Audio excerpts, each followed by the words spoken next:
Namaste. Wish you very happy International Yoga Day. Yoga now has become universal. Once upon a time, when Sanatana Dharma was spread all over the world, yoga was available for everybody. But due to separate religions coming up in different regions, now yoga took a back seat. Now again, recently, yoga has again came to forefront, especially with the promising results in the health sector. So now we see so many people talking about power yoga, yoga for women, yoga for arthritis, yoga for joints. Is yoga just for physical health? Is that at all? Is yoga just skin deep, muscle deep, bone deep, or joint deep? Is that all? No. Yoga has a bigger connotation. Yoga has been given to us by the rishis and the great yogis for a bigger human problem, that is sorrow. Buddha says, Dukkham, Dukkham, Dukkham, Sarvam Dukkham. Everything in the world, the whole samsara is riddled with sorrow. And people found their own methods to overcome the sorrow. The Sanatana Dharma has given humanity this great gift of yoga to overcome sorrow and live a happy life.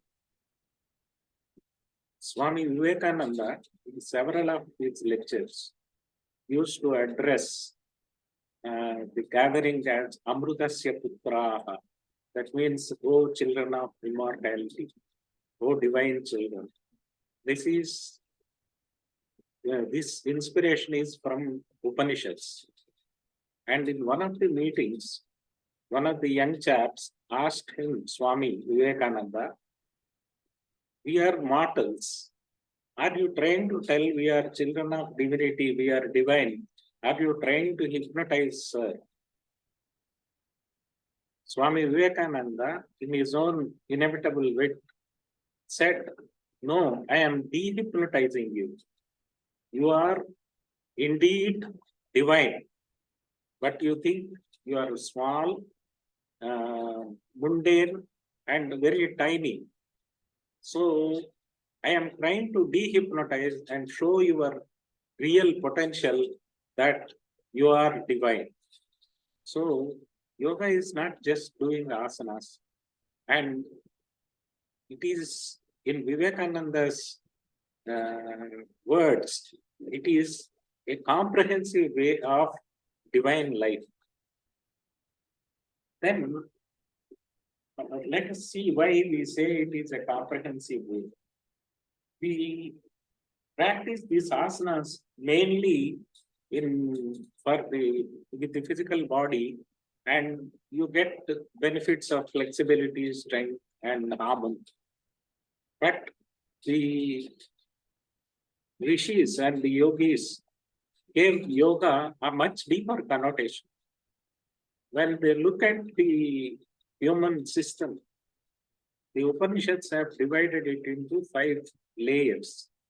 The outermost is the Annamaya, the gross body, physical body, which we see with all the 5 senses, and we see the entire world and experience the world, and that is the Annamaya portion.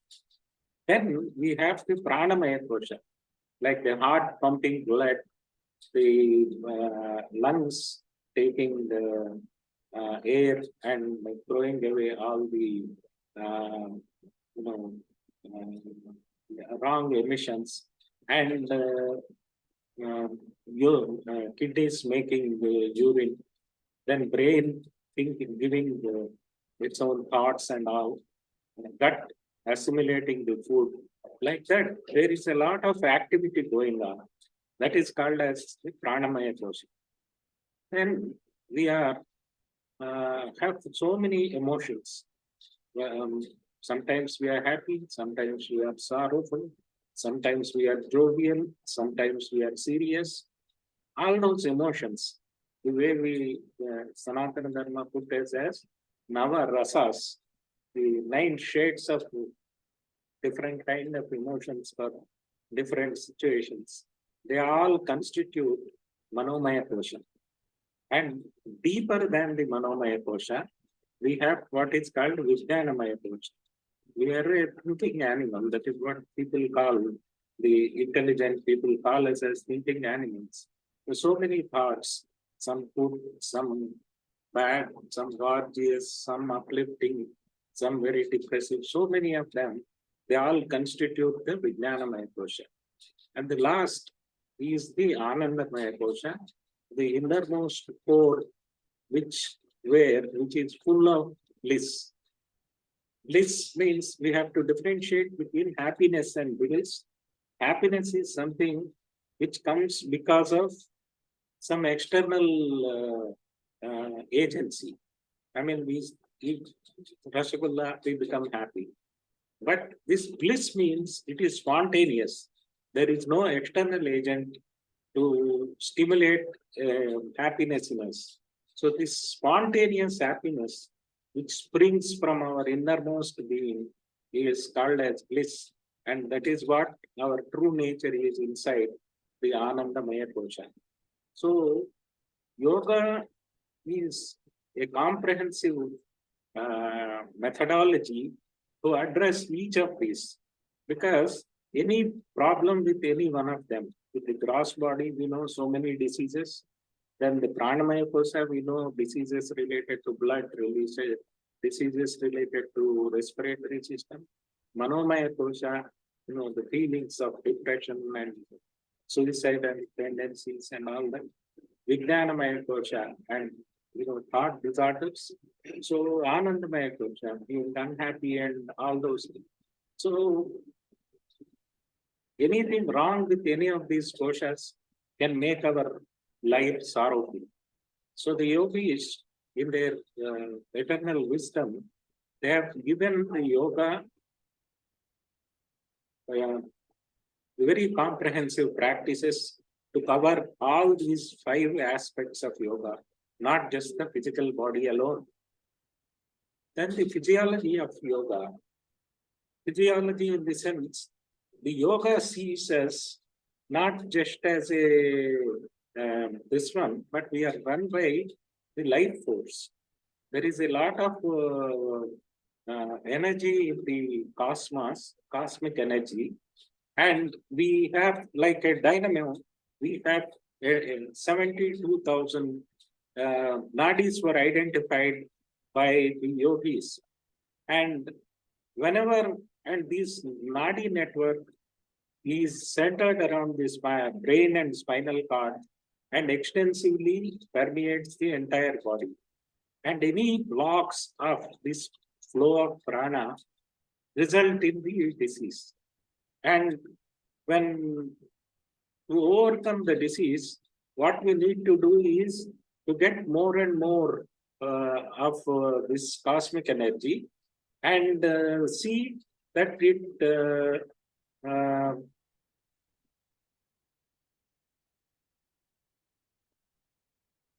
it flows very uniformly throughout, without any blocks, a very free flow of pranic energy all over the body.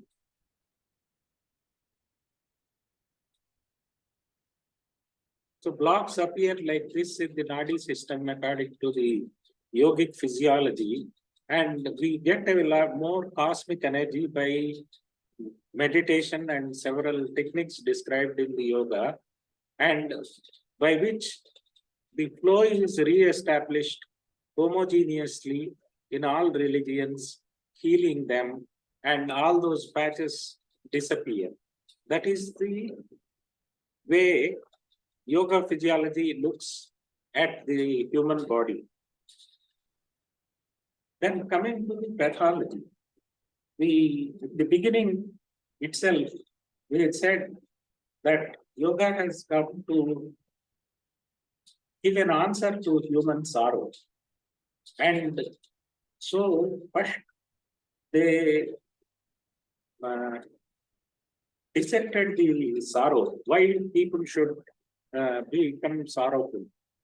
They have realized there are three major causes which cause human sorrow according to yogic pathology.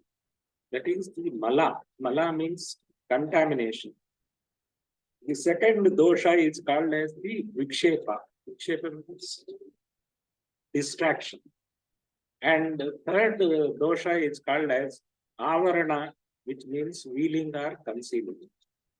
Mala, the contamination, the dosha mala, contaminations means that we are plagued by these six tendencies called kama, krodha, moha, lobha, mada, and matsarya, the six internal enemies which constantly plague our human system, and uh, they are the main source of sorrow in several of the individuals. And the other dosha is vikshepa. Vikshepa means we have at any given point of the time, if we just sit, close our eyes, we find hundreds, thousands of thoughts.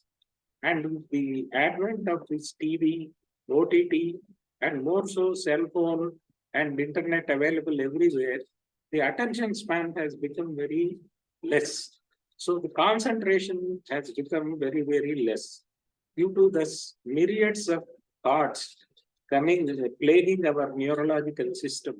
That is found to be one of the main causes of uh, sorrow, and it is in yoga pathology, it is called as vikshepa or distraction. The third one is called as avarana, veiling or concealing. Like we saw in the yogic anatomy, that our innermost core consists of anandamaya kosha, nothing shorter than bliss. I mean, we in our core, we are blissful, but we don't feel that bliss because something covers us. And that covering effect is called as the veiling or concealing, which is variously described as Maya. And that obscures our inner nature. According to Sanatana Dharma, our innermost core is Sachidananda Swarupa. Sat means we are all the time we are there. There is no birth, no death. And Chit means we are all powerful. So there is no thought of any shortcoming, and we need not depend on others for fulfilling our this one. Third is Ananda. We are blissful. Our inner core is blissful. For happiness, you don't require to acquire buildings, acquire cars, acquire bigger jobs or something. Our very core itself is bliss. And we don't feel that because the of what is called as Ajnana. Ajnana is the lack of knowledge. And that true knowledge will allow us to overcome this dosha of avarana. Then what kind of a remedy yoga proposes? So for each of these three, they have a definite prescription. For the mala doshas, they recommend karma yoga, the yoga of action. We'll go into detail after this slide. The second is the vikshepa dosha. Vikshepa is the distraction. We have what is called as Upasana Yoga, which may be Jnana Yoga or Bhakti Yoga and so many practices. The third is what we call ignorance, avarana, which veils our knowledge. And for that, we have Jnana Yoga to let us know what is our true nature and experience the divine nature in us. Coming to the Karma Yoga, though people look upon it as a very inferior, but truly it is the foundation for the divine life. We are not but part of a cosmic whole. We are not an isolated tiny mini individual. We are a part of this entire cosmic system. And our lifestyle should be in such a way that it syncs with the cosmic agenda, and also it not only syncs with it, but enriches it. So that by that, we mean that we live in harmony within our family, within our workplace, within our society, within our state, within our country, and within our world and the universe. Not just with human beings, but with all other living and inanimate things like the animals and the fauna, flora. In one word, the entire biodiversity. We live in sync with it, and then try to enrich it. So we don't live just for ourselves. We don't feel that we are only a very personal agenda drives our life. And that's why one of the main concepts is the doing work in Yajna spirit. Yajna spirit means selfless activity. We don't work for ourselves alone. We not only work for ourselves, but work for in general, for the family, for the organization, for the society, for the state, country, and we are a world citizen. So we try and try and be a good world citizen. That is the aim of Karma Yoga. And at personal level, we work as an instrument in the hand of the Almighty, in whichever form or formless you believe in. So that means you are not the karta, you are not the doer, nor the bhokta, because you do everything as a duty enshrined by the God to us. So whatever comes out of that is again taken as a prasada offering from the good God. So living Karma Yoga is a very important foundation for the divine yogic life. We cannot neglect it. And in the Bhagavad Gita, Sri Krishna Bhagavan spends 6 chapters explaining the intricacies of the Karma Yoga. So, in one word, the great Jnanis like Adi Shankara and Swami Vivekananda, their life is packed with work, packed with selfless work. They work for the country, they work for the culture, they work for the humanity. So that tells you that even if you are a very advanced yogi or jnani, the foundation of Karma Yoga cannot be ignored. The other one is the Upasana Yoga. Upasana Yoga means, as we have seen in the beginning, minds are very scattered. So the attention is jumping from one to the other. So we don't have any peace of mind. So several practices have been given to us to make the mind one-pointed, ekagrata, concentration. That is what is called as dharana in yogic terminology. The first thing we do is pratyahara, means you withdraw from the outgoing mind from the body through different senses into the world and try to enjoy the world. Like a tortoise, we withdraw all these sensory inputs and try and concentrate, and that is what will eliminate the thoughts. So, in essence, Upasana Yoga means we try and live with the minimum thoughts and minimum emotions for this one. There's several ways of doing it. One is the Bhakti Yoga with all its, pujas, rituals, savans, yajnas, uh, the seva, so many things come in the Bhakti Yoga. Similarly, in the Jnana Yoga, different techniques of meditations were given, again to improve this uh, distraction and make the mind one-pointed. And Raja Yoga, the entire system of Ashtanga Yoga of Patanjali is again has been given to us for uh, training our mind. And there is this fancy Kundalini Yoga because the people who are attracted to it, there are people who are afraid because of its tantric origins, like Kundalini Yoga. But in all of them, we need to go to a good guru, an authentic guru, and an authentic school. And any one of them or a mixture of them will lead to overcome the distraction of the mind and make it as one-pointed. And the last, this one, the ultimate problem of human sorrow is the ignorance about our own true self. And this Jnana Yoga overcomes that by showing us what we really are. So it changes our perspective, how we look at ourselves, and also how we relate ourselves to the world also changes.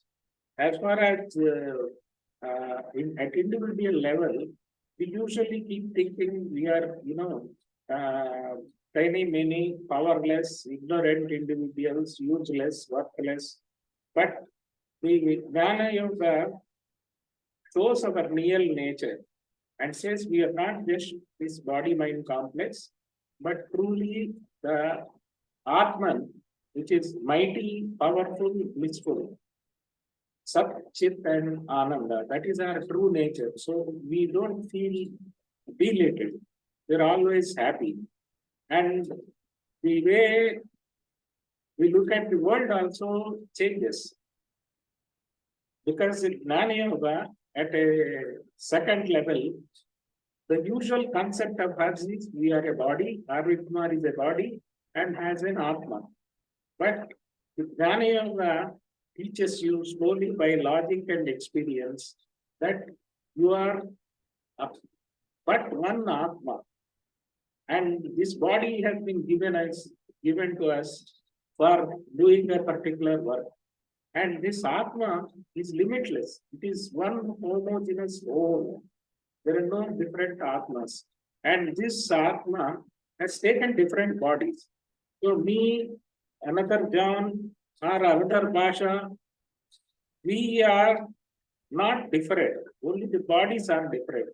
Like the bulb, tube light, fan, instruments are different, but the energy is the electricity. Similarly, Atman is one, and the bodies are different. So, all these animosities of religion, caste, and religion, all these things, uh, they are no more create differences between us if we get rooted into this Jnana Yoga. And there are several very systematic and authentic schools imparting this kind of knowledge even today. And the Samam Bonam of Jnana Yoga is Purnamadaha, Purnamidam, means that divinity is it is whole, and this the world is also full. This world born of that divinity is also full. So the entire thing is full. There is no gaps. There is no deficiencies. And when we feel that oneness, both within us and without us, it eliminates all the sorrows by and large. So, in summarizing the core concepts of yoga, it is not just for physical health alone. It is to lead us from asatoma satgamaya from unreal to real, tamasoma jyotirgamaya, from darkness unto light, mrutyoma amrutangamaya, from death to immortality. And lastly, people talk about open heart surgery, and the yoga itself is the true open heart surgery.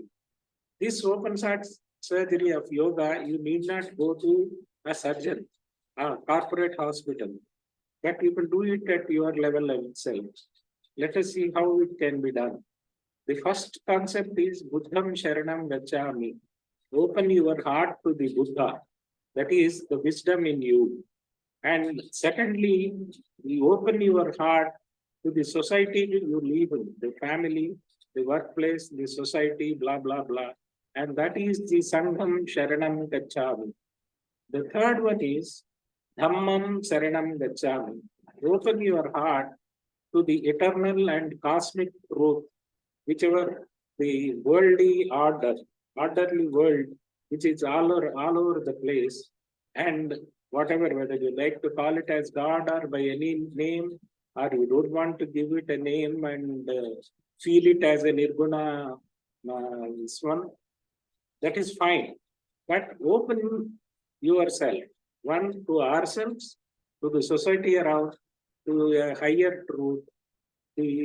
Then we got the true message of yoga. And I wish you once again a very happy International Yoga Day. Thank you.